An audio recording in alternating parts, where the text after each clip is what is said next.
예, 하나님의 말씀 시편 90편 1절부터 4절까지 제가 먼저 봉독을 해드리겠습니다.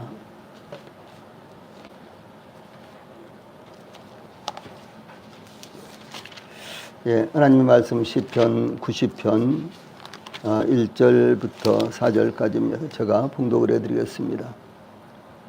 주여, 주는 대대에 우리의 거처가 되셨나이다. 산이 생기기 전 땅과 세계도 주께서 조성하시기 전 곧 영원부터 영원까지 주는 하나님이시니이다. 주께서 사람을 티끌로 돌아가게 하시고 말씀하시기를 너희 인생들은 돌아가라 하셨사오니 주의 목전에는 천년이 지나간 어제 같으며 밤의 한순간 같을 뿐임이니이다. 아멘. 자, 앞에 보시고 한번 같이 읽어봅시다. 시작. 주여, 주는 대대에 우리의 거처가 되셨나이다. 산이 생기기 전 땅과 세계도 주께서 조성하시기 전 곧 영원부터 영원까지 주는 하나님이시니이다. 주께서 사람을 티끌로 돌아가게 하시고 말씀하시기를 너희 인생들은 돌아가라 하셨사오니 주의 목전에는 천년이 지나간 어제 같으며 밤의 한 순간 같을 뿐임이니이다. 아멘. 하나님은 우리의 영원한 거처, 이런 주제로 말씀을 전해드리겠습니다. 한번 같이 봅시다. 하나님은 우리의 영원한 거처. 하나님은 우리의 영원한 거처. 예.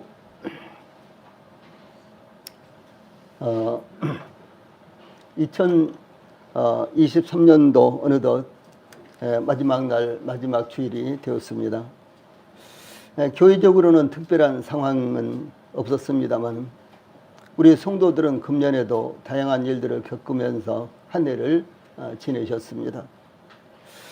최근에도 국제적으로도 끊일 줄 모르는 각종 사건과 사고들이 줄을 잇고 있고 지난 2월 6일 튀르키예와 시리아를 덮친 진도 7.8의 대지진으로 약 5천 명이 희생이 되었고 또 10월 13일 아프가니스탄 카불과 헤라티에서 진도 6.3의 지진이 발생을 해서 1200명이 넘는 인명피해가 발생을 했습니다.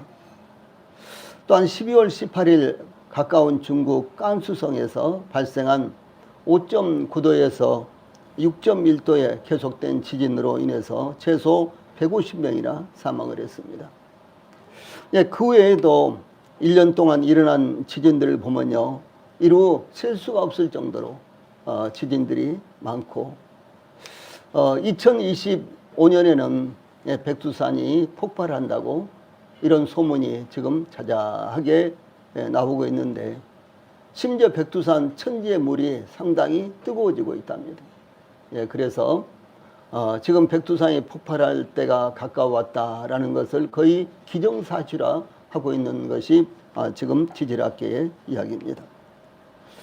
또 뿐만 아니라 홍수와 폭설과 가뭄은 세계 곳곳에서 일상적으로 일어나고 있습니다. 예, 폭설한 것 혹은 폭우라는 것 상상도 못 해보는 저 중동 지방에서도 그저 자연스럽게 지금은 그런 현상들이 일어나고 있습니다. 그래서 세계 곳곳에서 일상적으로 일어나는 것이 폭우와 폭설입니다. 수많은 희생자가 계속해서 속출하고 있습니다. 올 한 해에 약 240건의 기후재난이 발생을 했고요. 12,000명의 사망자가 발생을 했습니다. 또한 2022년 2월 24일 러시아의 우크라이나 침공으로 전쟁은 지금도 계속되고 있고 그 중에서도 어제는 전쟁 발발이 약 2년 가까이 되는데 어제는 가장 많은 미사일과 드론이 출격을 해서 우크라이나의 수도 키이우를 폭격을 했다고 이렇게 합니다. 예, 그래서 지금까지 사망자가 20만 명, 부상자가 30만 명이나 발생을 하는 참으로 상상할 수 없는 어마어마한 이와 같은 일이 일어나고 있습니다. 또 지난 10월 7일 이 하마스의 이스라엘 급습으로 인한 전쟁은 아직도 계속 중인데 하마스에서만 일일 매일 약 300명 정도, 매일 약 300명 정도가 사망하고 있는데요. 총 2만 명이 사망을 했다라고 이렇게 전황이 보고되고 있습니다. 이런 상황에서도 하나님은 저희들을 안전하게 지켜주셨다라고 하는 사실입니다. 예, 뿐만 아니라 북한은 2023년에도 대륙간 탄도미사일 5회, 중거리 탄도미사일 1회, 단거리 탄도미사일 13회, 순항미사일 6회, 수중드론 3회를 발사했습니다. 예, 이런 미사일이 얼마만큼한 위력이 있는지, 또 이와 같은 이제 미사일 발사가 저희들과 어떤 관련이 있는지 우리는 깊이 그런 일들을 알지 못하지만 어떻든지 간에 전쟁을 준비하고 있고 언제든지 전쟁을 할 수 있는 이와 같은 상황이 남쪽이나 북쪽이나 이렇게 만들어지고 있다라고 하는 것은 사실입니다. 이 모세는 하나님의 은혜로 120세를 살았지만 그때까지도 그의 눈이 흐리지 않았으며 그의 기력이 쇠하지 않았다라고 신명기 34장 7절에서 밝히고 있습니다. 모든 사람들의 소원이 건강하게 살아가는 것이죠. 그런데 모세는 그와 같은 꿈을 이루었습니다. 그러나 그의 생애는 마음고 풍상을 다 겪었습니다. 태어나자마자 이스라엘의 아기들을 죽이려는 애굽왕 바로 때문에 숨겨져서 석 달 동안 양육되었는데 집에서 더 숨길 수 없어서 집에서 숨겨서 기를 수 없게 되자 간상자에 담겨서 하수 즉 나일강에 띄워 보내졌습니다. 이 모세를 발견한 애굽의 공주는 모세를 자신의 아들로 입양하여 모세라고 이름을 불렀는데 그 모세라는 이름의 뜻은 물에서 건짐이라는 뜻이에요. 예. 그래서 이런 이제 이름을 지어주었습니다. 모세는 40년 동안 애굽왕 바로의 궁에서 애굽 사람의 모든 지혜를 배워서 그의 말과 하는 일들이 능했다라고 사도행전 7장 22절에 기록하고 있습니다.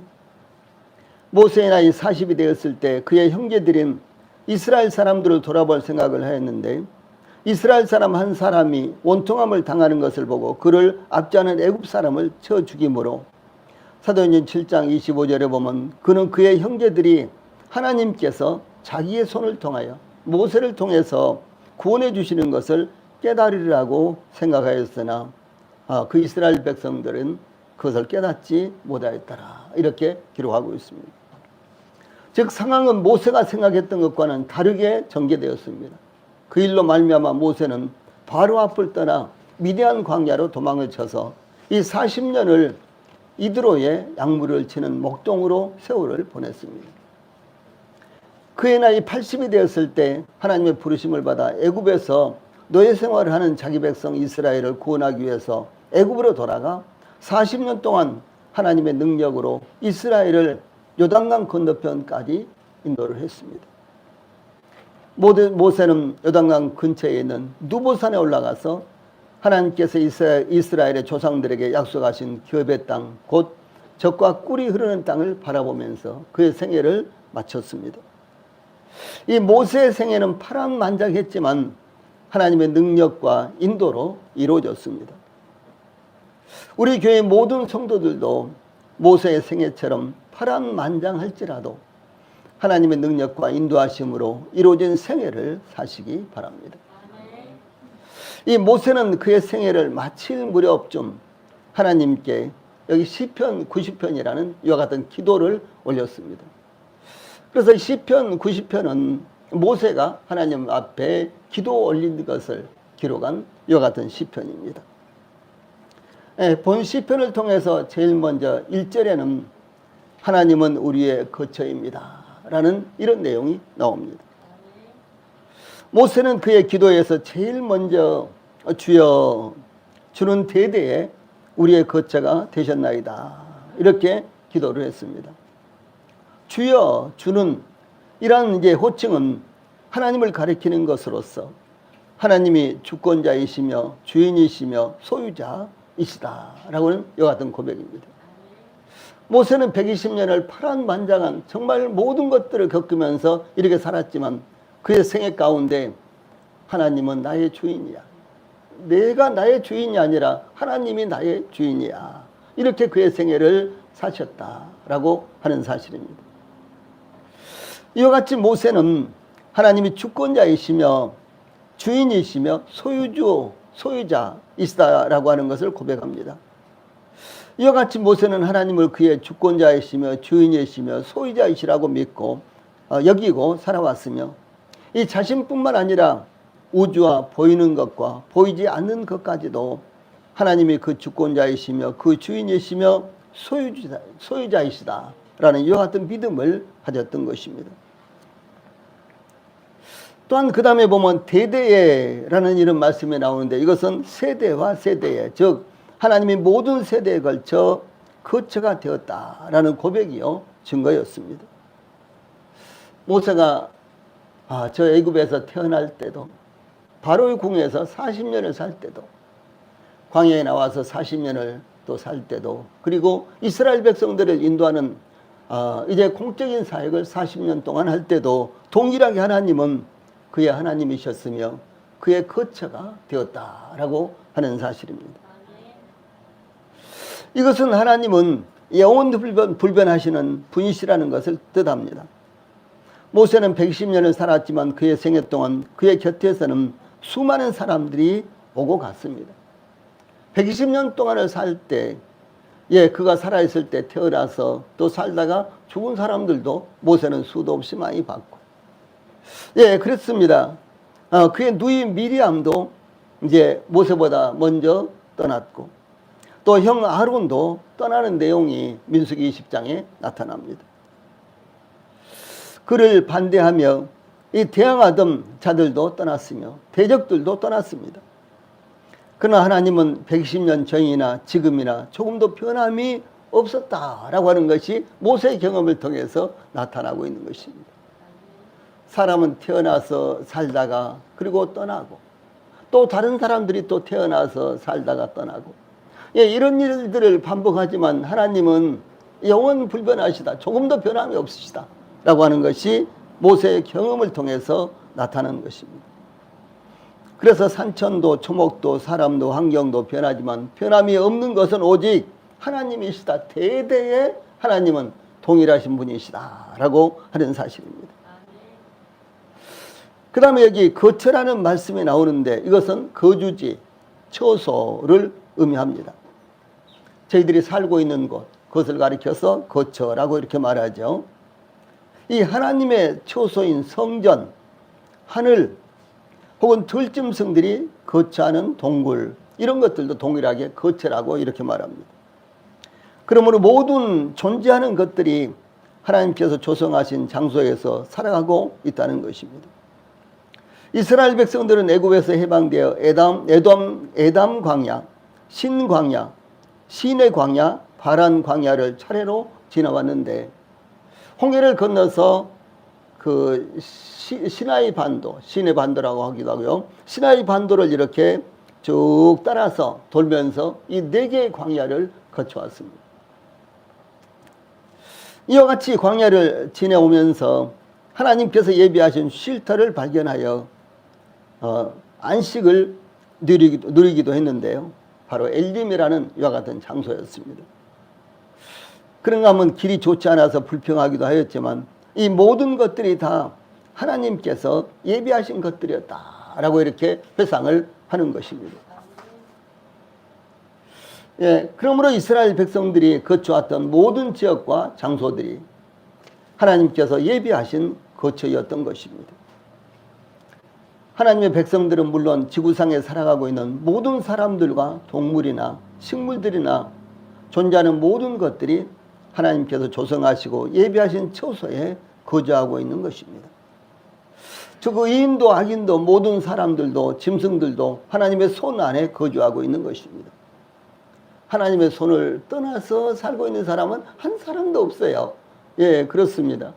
하나님을 아는 사람도 하나님을 모르는 사람도요. 하나님의 손을 떠나서 살고 있는 사람은 한 사람도 없는 것입니다. 즉 모든 사람들이 하나님의 손을 벗어날 수 없다는 것입니다. 그러므로 하나님의 백성에게는 하나님 자신이 거처였으며 안식처이었던 것입니다. 그러므로 시편 저자는 시편 144편 15절에서요. 이러한 백성은 복이 있나니 여호와를 자기 하나님으로 삼는 백성은 복이 있도다. 이렇게 증가하고 있습니다. 이런 사람이, 이런 백성이 복이 있다라고 하는 사실입니다. 그러므로 우리 성도들이 개인적으로 하나님을 자기 하나님으로 삼아야 되고, 그런가 하면 우리 성도들, 가족들은 가족들 단위로 또 하나님을 자기 하나님으로 삼아야 됩니다. 그런가 하면 또 민족은 민족대로, 국가는 국가대로, 우리나라는 우리 국가대로 하나님을 우리 하나님으로, 하나님을 우리의 거처로 삼아야 복 있는 백성이 된다라고 하는 사실입니다. 그러므로 우리 모든 성도들은 하나님이 우리의 영원한 거처라는 것을 잊지 마시고 오직 하나님만을 영원한 거처로 삼고 의지하시기를 바랍니다. 예, 본문 2절에는 우리는 하나님의 영원한 소유물입니다 라는 이와 같은 내용이 나옵니다. 그래서 이 모세는 이어서 산이 생기기 전 땅과 세계도 주께서 조성하시기 전 곧 영원부터 영원까지 주는 하나님이시니이다 이렇게 기도했습니다.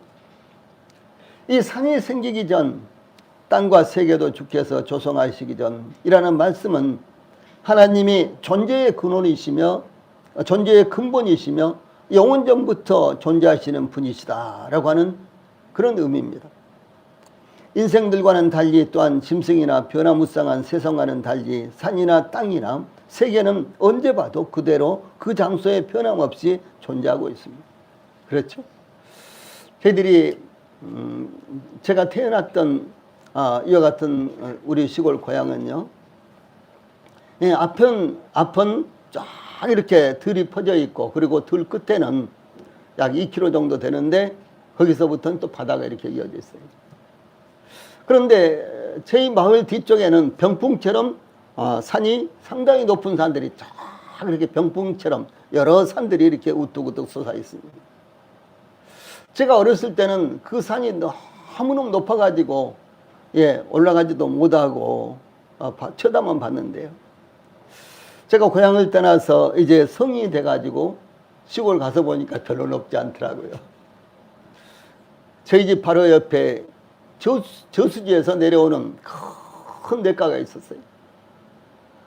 그런데 그 냇가도 조그만 냇가더라고요.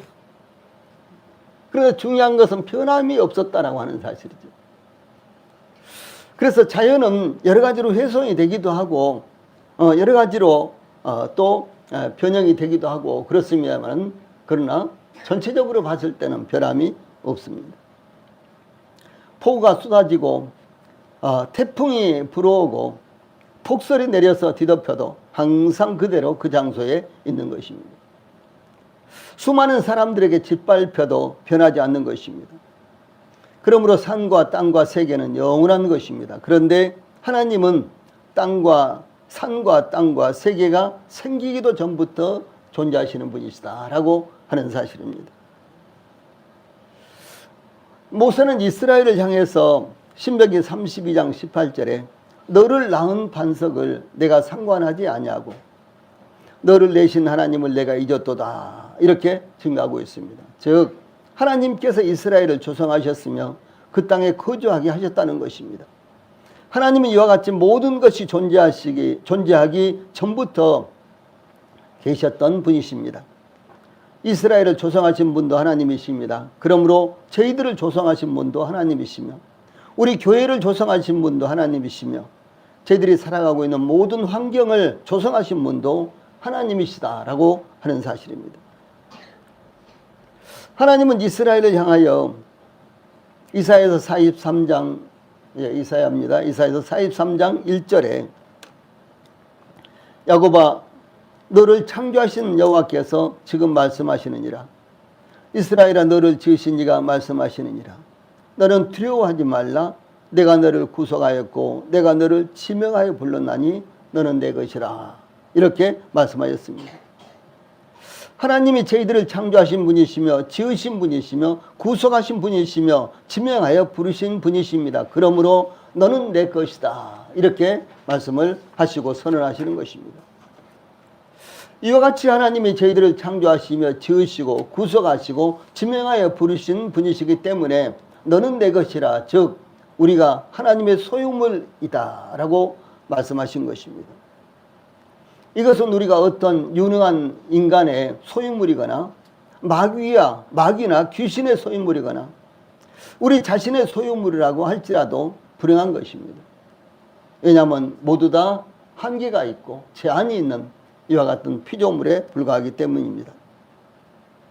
그런데 우리는 하나님의 소유물입니다. 그러므로 산이 생기기 전부터 땅과 세계도 하나님께서 조성하기 전부터 우리는 영원부터 영원까지 하나님의 소유물이라는 것을 기억하시고 항상 소망으로 하나님을 섬기시기를 바랍니다.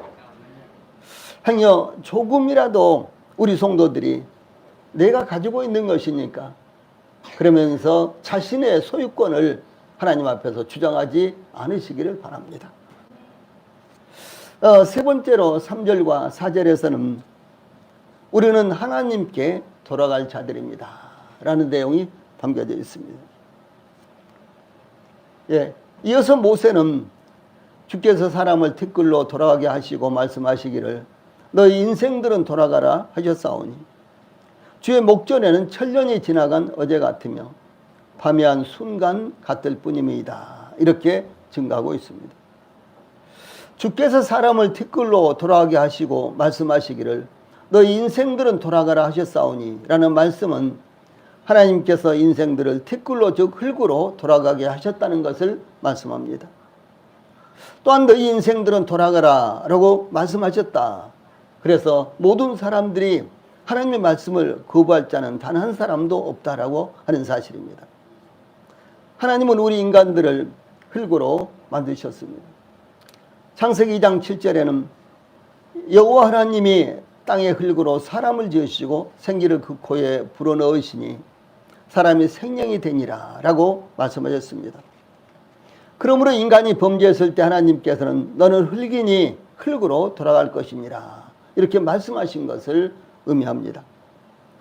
그러므로 우리 인간은 이 세상에서 무엇을 어떻게 하면서 살았느냐 이것과 관계없이 모든 사람들이 필연적으로 흙으로 돌아가는 것입니다. 모든 사람들이 대단한 업적을 이루면서 살았지만 그러나 그 흔적도 대부분 남아있지 않습니다. 그의 발자국도 없습니다. 그의 호흡도 능력도 지혜도 지식도 사라지는 것입니다. 그러므로 솔로몬은 전도서 3장 19절로 20절에 이렇게 글을 썼습니다. 제일 아래에 있는 말씀 같이 읽어봅시다. 시작. 인생이 당하는 일을 짐승도 당하나니 그들이 당하는 일이 일반이라 다 동일한 호흡이 있어서 짐승이 죽음같이 사람도 죽으니 사람이 짐승보다 뛰어남이 없음은 모든 것이 헛됨이로다. 다 흙으로 말미암았으므로 다 흙으로 돌아가나니 다 한 곳으로 가거니와 인생들의 혼은 위로 올라가고 짐승의 혼은 아래 곧 땅으로 내려가는 줄을 누가 알랴 이렇게 증가하고 있습니다. 인간의 육체적인 삶은 짐승이나 사람이나 똑같다라고 하는 사실입니다. 이것이 얼마나 헛된 일입니까? 저 본동에 가면은 이렇게 올라가는 길이 한 50m 이렇게 있는데 도로예요. 도로인데 본동 이 본동 번이동 종점 거기에서 이 꿈의 숲으로 올라가는 꿈의 숲으로 가는 꿈의 숲 후문으로 가는 그 올라가는 길입니다. 그런데 거기는 참 이상하게 오른쪽이 그 공원인데 이 공원에는 축대가 한 1m 남짓 이런 축대가 쭉 쌓여져 있어요. 그리고 그 옆에는 길인데 근데 비만 오면은 그 축대 쪽에서 지렁이가 수백 마리가 나오는 거예요. 참 신기해요. 제가 한두 번 본 것이 아닙니다. 이 지렁이가 수백 마리가 나와가지고 그런데 그 다음에 햇볕이 나면은 전부 다 죽고 말라서 죽고 밟혀서 죽고 다 죽어요. 그래서 어떤 때는 비가 온 다음에요. 어떤 때는 그냥 지렁이가 질판하게 한 50m 되는 길 한쪽에요. 질판하게 지렁이가 와 있어요. 제가 자꾸 그런 생각을 해요. 아니 그래도 조금 참고 그냥 흙 속에 있지 비가 온다고 얘 나왔을까? 나오면 죽는데 나오면 거기 전부 다 세멘트고요. 이제 뭐 아스팔트고 그래서 갈 곳이 없는 거예요. 그런데 나와서 죽는 거예요. 심지어 며칠 전에는 눈이 와가지고 녹으니까 또 몇 마리가 이렇게 나왔더라고요. 예, 듬성듬성 나와서 또 죽었어요. 얼어 죽었어요.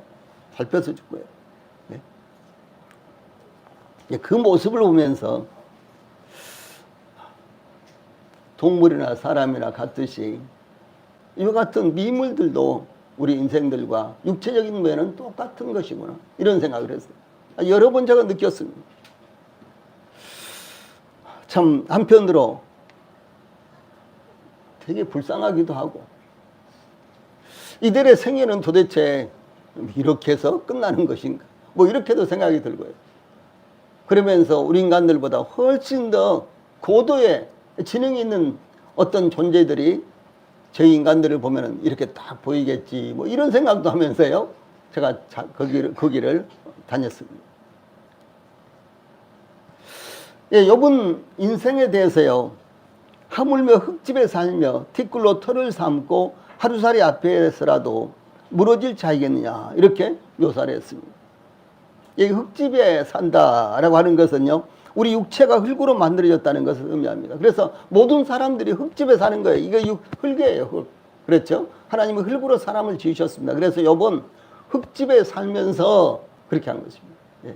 모든 사람들이 흙집에 살고 있어요. 아니 우리 집은 나무집인데 우리 집은 콘크리트 집인데 여러분 그렇게 생각하지 마세요. 우리 육체는 모두 다 흙집입니다. 예. 그래서 이번요 이렇게 묘사를 했습니다. 우리 모두는 잘난 사람이든 못난 사람이든 흙집에 살고 있는 것입니다. 잘 사는 사람이나 못 사는 사람이나 동일하게 다 흙집에 살고 있는 것입니다. 예, 그러므로 세상에서 호화스럽게 사는 것을 부러워할 필요가 없습니다.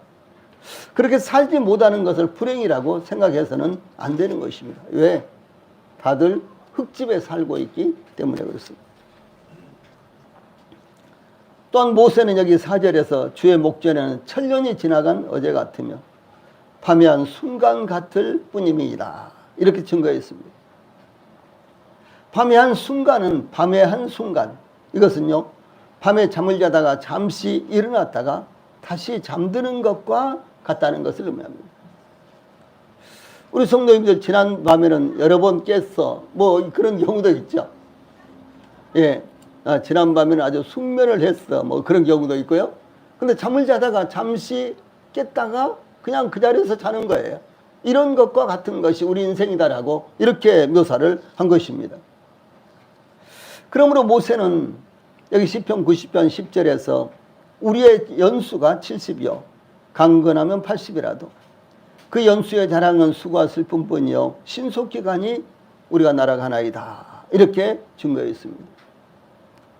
인생의 수고의 열매가 무엇일까요? 수고와 슬픔뿐이다 라고 하는 것입니다. 아무리 애쓰고 살아도 아무리 꿈을 이뤘다고 할지라도 아무리 많은 것을 쌓고 모았다고 할지라도 예, 우리 인생의 결과는 수고와 슬픔뿐이다 라고 하는 것입니다. 이 세상에서 자기의 꿈을 이뤘다고 하는 사람들은요 참 많습니다. 2차 대전 당시 위대하다고 이렇게 세상에서 일컫는 그 사람은 나는 다시 태어나도 이런 인생을 살고 싶다. 이렇게 이야기를 했어요. 예, 자기 인생을 정말 가치 있게 살았다고 이렇게 이야기하는 거지. 그런데 그렇다고 할지라도 예, 인간적으로 모세보다도 위대한 생애를 산 사람은 이 세상에 없습니다. 예. 그런데 이건 모세가 120년을 살고 이제 뒤돌아보면서 그 연수의 자랑은 수고와 슬픔뿐이요 신속히 가니 우리가 날아가는 것과 같다라고 이렇게 고백을 했다는 것이죠. 아유, 나이가 드니까 세월이 왜 이렇게 빠른지 모르겠어. 모세도 똑같이 그렇게 느꼈어요. 예. 아마 모세도 어렸을 때는 왜 이렇게 시간이 안 가지? 그러면서요, 이렇게 했을 거예요. 투덜거렸을 거예요. 그런데 나이가 들면서 정말 세상이 빠르다. 1년이 이게 뭐야? 일주일 같다. 뭐, 일주일이 딱 하루 같아. 뭐, 이러면서요, 모세도 살았다는 것입니다. 그런데 그렇게 산 생애를 뒤돌아볼 때요, 수고와 슬픔뿐이다 라고 이렇게 모세는 고백을 했습니다. 그러므로 우리의 인생에 수고의 열매가 무엇일까요? 우리도 동일하게 수고와 슬픔뿐이다 라고 하는 사실입니다. 그러므로 하나님을 알고 하나님의 뜻을 따라 살아가는 것이 우리 인생의 가장 중요한 지복이다 라고 하는 이와 같은 것을요, 교훈으로 받아야 되는 것입니다. 우리 성도님들 금년 한 해도 이제 다 지나가고 있습니다. 금년 한 해 참 수고 많으셨어요. 또 몇몇 성도들은 수술을 하시고 병원에 입원도 하시고 그러셨는데 참 고생들 많이 하셨어요. 그리고 지금도 또 동일하게 치료를 하고 계시고, 지금도 또 동일하게 또 병을 앓고 계신 성도들도 계시는데 참 수고가 많습니다.